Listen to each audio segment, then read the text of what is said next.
lunging mekar lan semi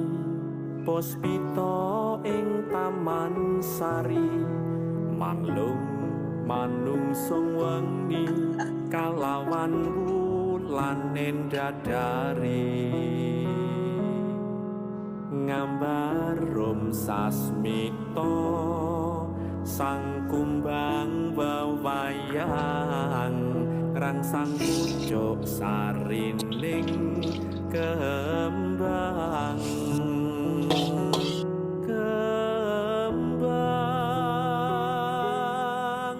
kusumaning ratri mung sawiji kinanti mematri sajro